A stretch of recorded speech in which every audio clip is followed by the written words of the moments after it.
soomanni dura yogga seenu guddaan nuti silaa eeggannu as ba'ee namu masgida adda salaataa jee way ajaa'ib jibbe roorroo jenne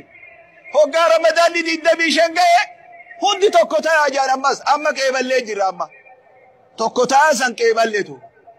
adda facaasan ammoo nuti bar amantii baabura amantii kadeemu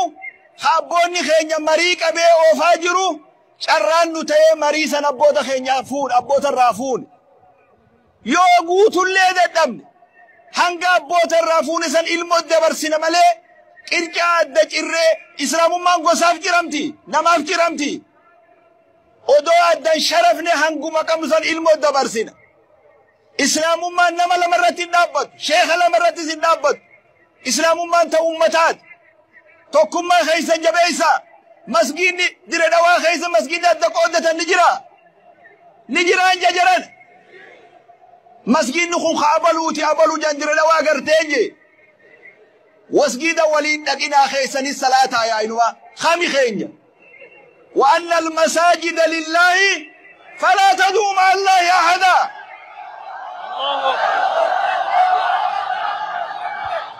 warra gaafatti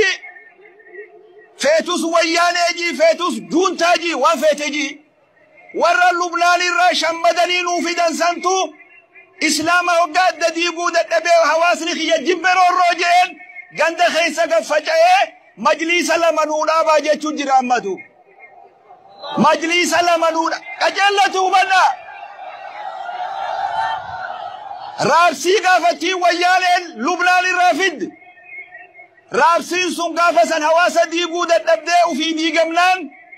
ammallee shirri ganda keessa jiru majliisa lama akka nuu godhan jechuun tattaaffii godhamaa jira ni qeebaltanii majliisni lama hin jirutu islaamni lamas hin jiru islaamni tokkicha namni laa ilaaha illallah muhammadun rasulullah namni jecha kana jee hundi caayaa tokko jala jira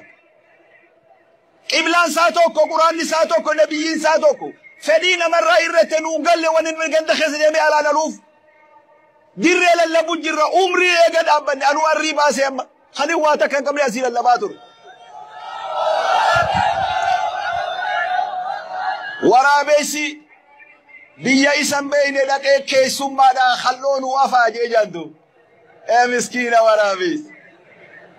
waraabessa guyyaati ka islaama majliisa